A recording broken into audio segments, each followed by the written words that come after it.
जीवन में कभी दरिद्रता नहीं आती, गरीबी नहीं आती। अपने घर के सामने जो है सायंकाल में रंगोली बनाए, कम से कम 7 दिन तक तो आप हम ये नियम बना करके रखें कि हमारे गांव में शिव महापुराण चल रही है और भगवान शिव अब पंचायतन रूप में भगवान शिव जी विराजमान है और वह कब किसके यहाँ आए और आप हम सब मिलकर के भगवान शिव जी का स्वागत करें तो शिव कल्याण का प्रतीक है। शिव महापुराण कथा सुनने का नियम है, झूठ ना बोले, असत्य वचन ना बोले, ज्यादा से ज्यादा नमः शिवाय शिवाय नमः मंत्र का जाप करें और भगवान शिव से कहे कि हे भोलेनाथ हम जैसे भी हैं आपकी शरण में हैं। और एक बार जो जीव भगवान महाकाल की शरण में आ जाता है फिर क्या है, अकाल मृत्यु वो मरे जो काम करे चांडाल का, में काल उसका क्या करे जो भक्त हो महाकाल का। भगवान महाकालेश्वर की जो भक्ति करता है और जीव को किसी चीज की कभी नहीं देती। अकाल मृत्यु का तो शिव जी हरण करते ही है, पर उसके जीवन में धन संपदा ऐश्वर्य मान पद प्रतिष्ठा जिस चीज की कामना होती है ना, ये सारी चीजें भगवान शिव जी प्रदान करते हैं। इसलिए निवेदन किया गया है। और ऐसे शिव महापुराण के महात्मा में कथा आती है कि पापी से पापी व्यक्ति को भी हार मानने की आवश्यकता नहीं है, वह भी यदि शिव कथा सुने तो उसे परम आनंद की अनुभूति हो जाती है। एक देवराज नाम के ब्राह्मण थे जो एक नगर के अंदर निवास करते और वह देवराज ब्राह्मण भजन करता था, पूजन करता था, पाठ करता था, संध्या करता था, महामृत्युंजय मंत्र का जाप करता था, शिवालय में जाता और शिवालय में जाकर के भगवान शिव जी को जो है परम कल्याण की प्राप्ति कराता। रोज शिव मंदिर में जाता, पर एक बात आपको बता दे साहब कि मनुष्य बिगड़ता नहीं है, सब उसको बिगाड़ देता है।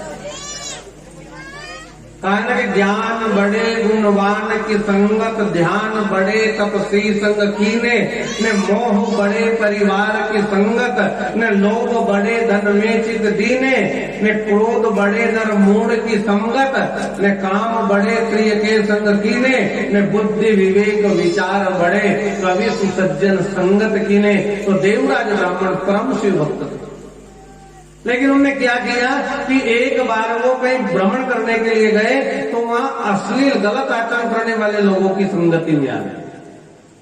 अच्छा, गलत आचरण करने वाले व्यक्ति स्वयं तो भ्रष्ट होते हैं, लेकिन दूसरों को भ्रष्ट करने का विचार करते ये भी अपने जैसे हो जाए तो किसी से बात नहीं करेंगे। तो उनसे जाकर के कहा, कोई बीड़ी पीता है तो वो सोचता है कि अपना साथी भी बीड़ी पीने लग जाए, ये भी दारू पीने लग जाए, अपन जो काम करते ये भी करने लग जाए तो खर्चा करने में आनंद रहेगा।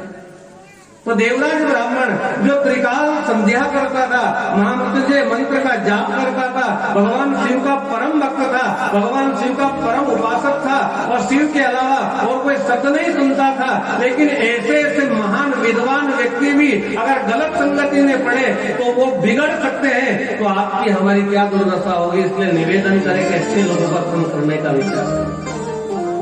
संगत से गुण उपजे, संगत से गुण जाए, वे कहे कबीर संगत किए, साई माई समाए वाले के जो पर अच्छे लोगों की संगति करेंगे तो जीवन में अच्छा काम होगा और बुरे लोगों की संगति करेंगे तो जीवन में बुराई पनपेगी। इसलिए वह देवराज ब्राह्मण फिर उनके संग में लगा तो चोरी भी करने लगा, वेश्या का संग भी करने लगा, शराब भी पीने लगा, मांस आदि भक्षण करने लगा। ब्राह्मण होकर के अपने धर्म से भ्रष्ट हो चुका और अपने धर्म से भ्रष्ट होने के बाद में यत्र तत्र वो भटकने लगा, घूमने लगा, कोई उसको बुलाना पसंद नहीं करते हैं। फिर चोरियां करने लगा, विवाह हो गया था, बच्चों का लालन पालन कैसे करें, क्योंकि पेट भरने के लिए कोई से कोई चीज की आवश्यकता तो चाहिए। उदरम भरिणो जीवा, इस कलिकाल के अंदर जीव जो है अपना उदर भरण करने के लिए, और मानस में चौपाई है ना कि जहाँ मिले मम उदर आहारा, में सो ही है निज धाम हमारा। बोले कि सबसे बड़ा धाम हमारा कौन सा है, क्या खाने को मिल जाए, पेट भरने को मिल जाए। और इस पेट को खूब कहा है कि दुनिया में सब कुछ भर जाए पर ये अपना पेट नहीं भरता है कि इस दुनिया में एक कूप है जिसका पार कोई नहीं पावे, में जिसको भरने कारण प्राणी देश दिगंतर में जावे। और दीन भय पर घर में जाकर सेवा कर कर मर जाए, ने भजन ध्यान चिंतन शिव का जिसके कारण बिछड़ावे। इस दुनिया में एक कोपे जिसका पार कोई नहीं पावे। अच्छा, अपन काम क्यों करते हैं? अगर भूख नहीं लगे नहीं तो कोई काम करना पसंद ही नहीं करे साहब। भोजन की आवश्यकता है, पानी की आवश्यकता है, दूध चाय की आवश्यकता है, इसलिए काम करना पड़ रहा है। और जितना मिल जाए इतने में संतोष धारण कर लेना, वो परम भक्ति है। तो देवराज ब्राह्मण परम भगवान का शिव भक्त, लेकिन गलत संगति होने के कारण चोरियां करने लगा, गलत आचरण करने लगा, इधर उधर भटकने लगा। तो आपसे निवेदन करें कि सब कुछ करना पर गलत लोगों की संगति से बचने का प्रयास करना, क्योंकि ये आपके और हमारे चरित्र को कब बिगाड़ करके रख दे कोई भरोसा नहीं है। इसलिए देवराज ब्राह्मण चोरी करता करता ऐसा वर्णन आता है कि चोरी करते करते घूमते घूमते ये देवराज ब्राह्मण एक बार प्रयागराज में पहुंच गए। जब त्रिवेणी संगम, प्रयागराज में वेणी माधव जी है, और जब त्रिवेणी संगम है, जब माघ के महीने में हमेशा मेला लगता है। गोस्वामी जी रामचरितमानस में कहते हैं ना, माघ मकर गत रवि जब होई,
जब तीर्थराज प्रयाग में एक महाकुंभ महामेला लग रहा था, उस समय ये देवराज ब्राह्मण घूमते घूमते उस कुंभ मेले में चला गया। और जब देवराज ब्राह्मण घूमते घूमते कुंभ के मेले में पहुंचा, वहां पहुंचने के बाद में इसने जो है वहां देखा तो इसको जोरों से बुखार आया था, ज्वर आया था। और जोरों से ज्वर आ जाने के कारण, बुखार आ जाने के कारण ये 2-3 दिन से भूखा था, खाने को कुछ मिल नहीं रहा था, इधर उधर भटक रहा था। और भटकते भटकते एक शिवालय के समीप पहुंचा।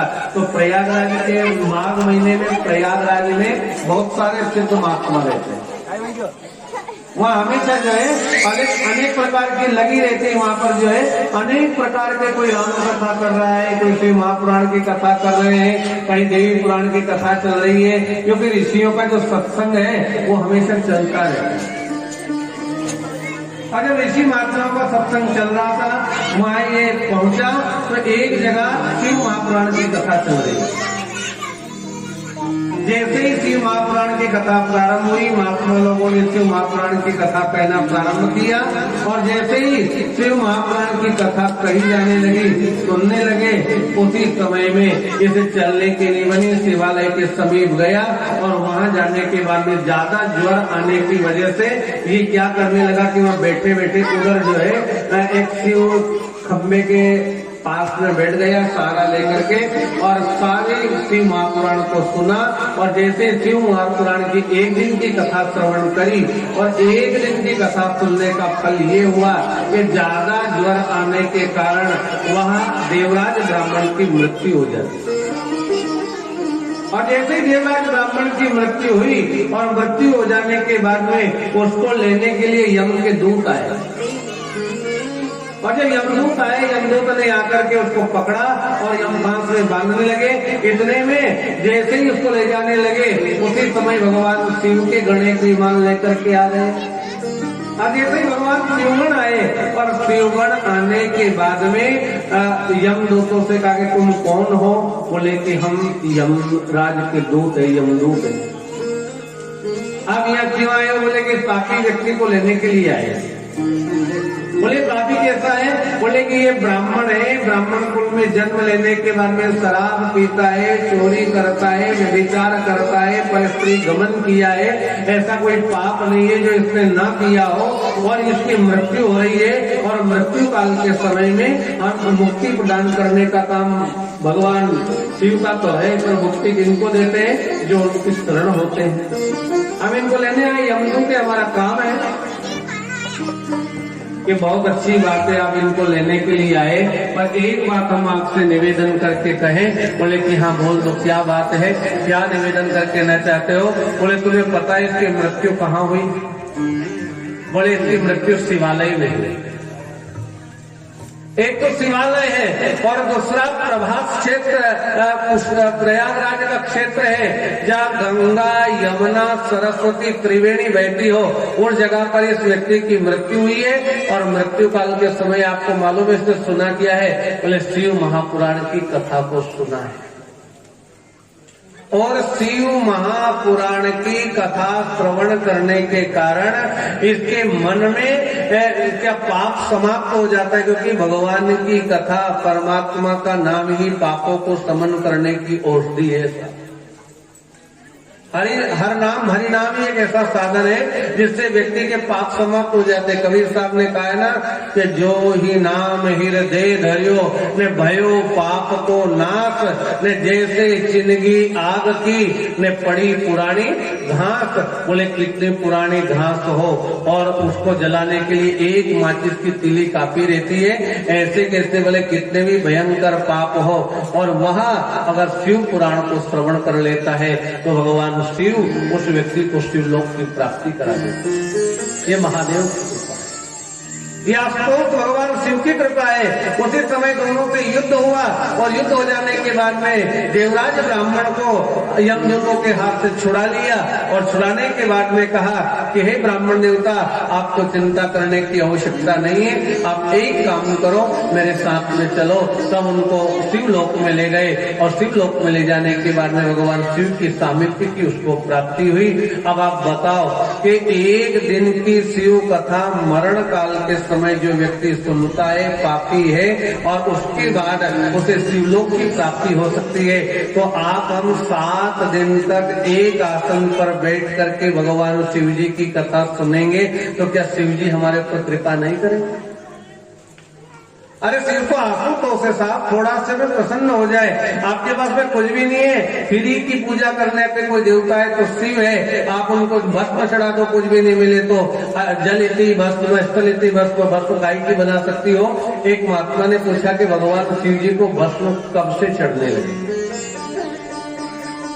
प्रश्न किया गया कि भगवान शिव तो हमेशा रहते तो भस्म कब से लगने लगी? तो एक कथा आती है कि एक बार, बहुत पुरानी बात है, कि एक बार जो एक मुर्दा को ले जा करके हजारों लोग उसके पीछे जा रहे थे और वो बोल रहे थे कि राम नाम सत्य है, राम नाम सत्य है बोलते हुए जा रहे थे। भगवान शिव जी ने सोचा, बोले ये क्या है? बोले कि सब राम नाम बोलने वाले। पार्वती जी मैया साथ में है साथ में पार्वती मैया है, भगवान शिव जी भी साथ में है, दोनों घूम रहे हैं शमशान में भगवान शिव जी। और उस मुर्दे के पास साथ में गए और जाकर के पूछा, बोले कि ये क्या हो रहा है? बोले कि थोड़ी देर रुको। और जैसे ही सब राम नाम सत्य करते करते गए, भगवान शिव जी ने कहा कि जिस सत्य का पता लगाने के लिए ऋषि लोग महात्मा लोग तपस्या करते हैं, उस बात का ज्ञान व्यक्ति को मरण काल में होता है। वही जो सत्य चीज है उसका राम नाम सत्य है, ये वास्तविक सत्य है कि भगवान राम का नाम जो है व्यक्ति का कल्याण करने वाला है। और वह राम नाम अगर न लिया जाए तो क्या किया जाए? पार्वती मैया वहां बैठी है, भगवान से कहा कि भोलेनाथ एक काम करो कि आप यहाँ से जल्दी चलने का प्रयास करो, हम यहाँ नहीं रुको। उन्होंने कहा देवी आपको पता नहीं है, ये 1000 आदमी है और 1000 आदमी 2 मील से पैदल चल चल करके राम नाम सत्य बोलते हुए आ रहे हैं और ये व्यक्ति राम के लिए जल रहा है। अभी थोड़ी देर ठहरो, ये चले जाए, उसके बाद में चलेंगे। भगवान शिव जी ने वहीं आसन जमा लिया और वहाँ बैठे और वह मुर्दा जला। और मुर्दा जल जाने के बाद में जब रात ठंडी हुई तो भगवान शिव जी ने अपने शरीर के ऊपर मलना प्रारंभ कर दिया, राख लगाना शुरू कर दिया। अब जब भगवान शिव जी राख लगाने लगे तो पार्वती मैया ने पूछा, बोले कि प्रभु आप ये क्या कर रहे हो?